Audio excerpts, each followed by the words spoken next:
Assalamualaikum warahmatullahi wabarakatuh. Perkenalkan saya Zakiatul Aini, NIM T2018-1099. Saya dari kelas A2 Prodi PAI Fakultas Tarbiyah dan Ilmu Keguruan Institut Agama Islam Negeri Jember. Saya di sini akan menjelaskan sedikit mengenai contoh program semester dan juga program tahunan mata pelajaran Al-Quran Hadis di Madrasah Aliyah.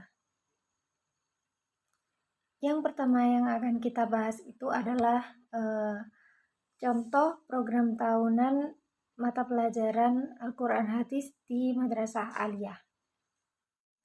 Jadi, hal yang pertama yang harus dilakukan ketika kita akan menyusun atau membuat program tahunan itu adalah kita harus menganalisis kalender pendidikan terlebih dahulu, yang mana nantinya akan dijadikan rincian pekan efektif, seperti yang telah teman saya jelaskan di channel YouTube-nya. Setelah kita membuat rincian pekan efektif atau alokasi waktu efektif, kita akan jadi tahu berapa jumlah jam pelajaran efektifnya. Nah, dari sini kita akan jadikan sebagai acuan untuk penetapan alokasi waktunya. Selanjutnya kita langsung praktek ke pembuatan program tahunannya. Jadi hal yang pertama kita siapkan itu harus ada tabel. Kita siapkan 4 kolom. Kolom yang pertama berisi semester, kolom yang kedua berisi nomor KD, kolom yang ketiga berisi kompetensi dasarnya, dan kolom yang keempat atau kolom yang terakhir itu berisi alokasi waktu. Nah, untuk mengisi kolom semester, kita sesuaikan dengan program tahunan yang akan kita buat. Jadi, kita akan membuat program tahunan semester ganjil atau semester genap. Jika semester ganjil, kita hanya perlu menuliskan angka Romawi 1, dan jika semester genap, maka kita tuliskan angka Romawi 2. Next, yaitu nomor KD.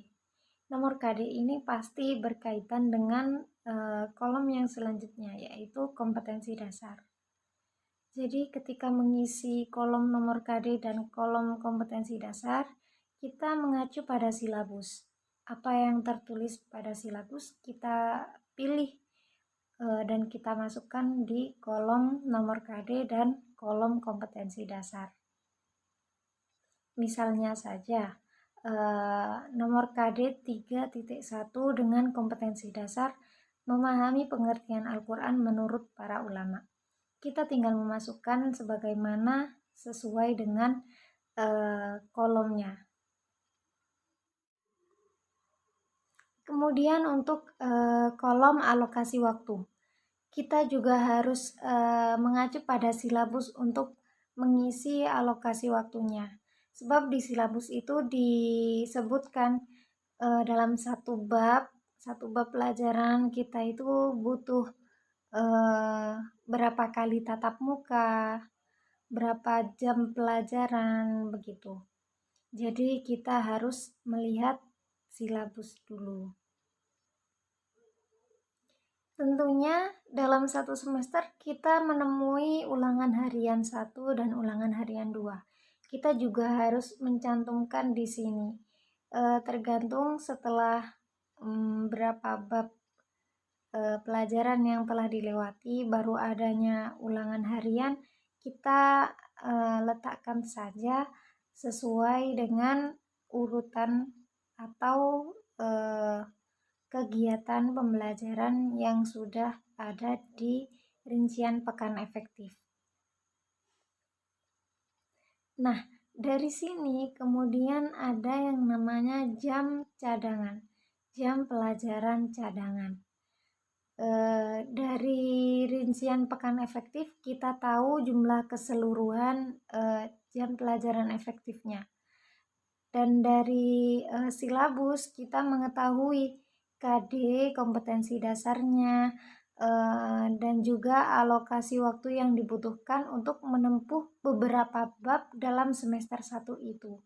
Nah, jika dalam menempuh beberapa bab dalam satu semester itu masih ada sisa jam atau sisa alokasi waktu, maka sisanya itu dimasukkan ke dalam jam cadangan.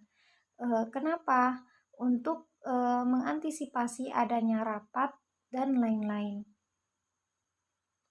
Contohnya, jika dalam rincian pekan efektif disebutkan jumlah jam pelajaran efektifnya itu ada 36 jam pelajaran, dan kemudian setelah dimasukkan KD dan alokasi waktunya ternyata hanya ada 28 jam pelajaran, berarti jumlah jam cadangannya itu ada 8 jam pelajaran.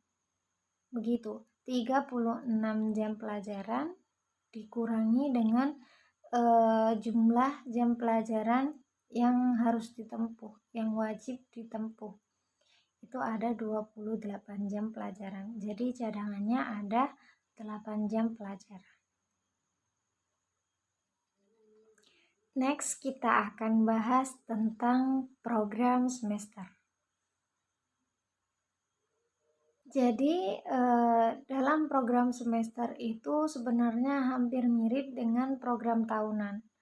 Ada nomor KD dan juga ada KD. Begitupun dengan alokasi waktu. Hanya saja di program semester ini lebih ke pekan dalam tiap bulannya. Program semester ini juga harus mengacu pada rincian pekan efektif juga. Karena dalam rincian pekan efektif itu kita tahu hari liburnya, kemudian MPLS-nya itu kapan, dimulai kapan. Dari rincian pekan efektif itu kita tahu, sebab rincian pekan efektif itu merupakan analisis dari kalender pendidikan. Yang kita butuhkan, yang kita harus lakukan, itu adalah menyiapkan tabel juga. Tabelnya lebih banyak dari program tahunan ya pasti, soalnya kita menggunakan tiap pekan. Jadi kita harus tahu dalam setiap bulannya itu berapa pekan efektifnya. Kita ambil dari rincian pekan efektifnya atau alokasi waktu efektifnya tadi. Di situ kita ketahui misalnya dalam tahun 2020-2021 bulan Juli itu ada 5 pekan efektif. Kemudian bulan Agustus ada 4 pekan efektif. Kemudian bulan September ada 4 pekan efektif. Kemudian bulan Oktober ada 5, bulan November ada 4, dan bulan Desember ada 5. Kemudian selanjutnya kita harus melihat hari liburnya itu ada di pekan keberapa. Kita lihat lagi di rincian pekan efektifnya atau di alokasi waktu efektif. Misalnya, pada bulan Juli tahun ajaran 2020 tahun 2021 pekan ke-1 dan ke-2 itu masih masa libur semester akhir. Kemudian di pekan ketiga itu ada MPLS.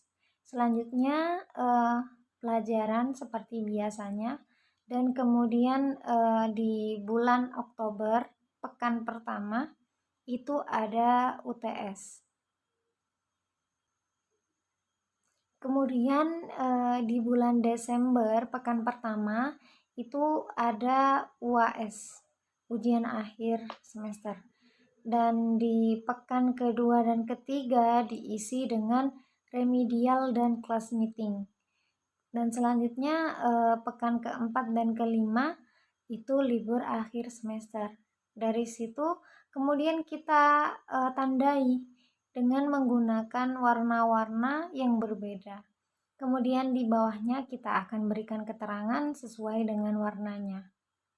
Misalnya, saya menggunakan warna merah untuk tanda bahwa pekan tersebut libur akhir semester, dan saya menggunakan warna hijau untuk menandakan bahwa pekan tersebut masa MPLS, dan seterusnya. Nah, selanjutnya kita juga harus mengisi KD, nomor KD dan alokasi waktu sesuai dengan yang ada di rincian pekan efektif juga. Nanti kita isi misalnya nomor KD 3.1 dengan kompetensi dasar memahami pengertian Al-Quran menurut para ulama. Alokasi waktunya 2 jam pelajaran.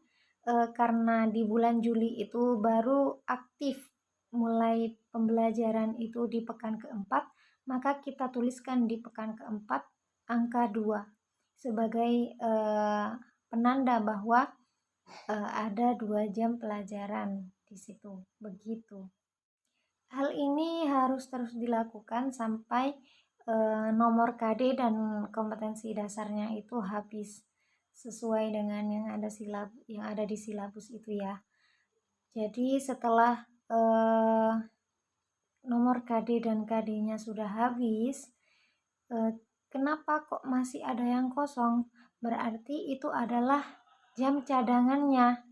Kita juga harus menandai untuk membedakan dengan warna yang lain juga. Dan tentunya harus dimasukkan di keterangan juga. Warna ini adalah keterangan untuk jam cadangannya. Begitu. Mungkin hanya itu yang bisa saya sampaikan. Kurang lebihnya mohon maaf yang sebesar-besarnya. Assalamualaikum warahmatullahi wabarakatuh.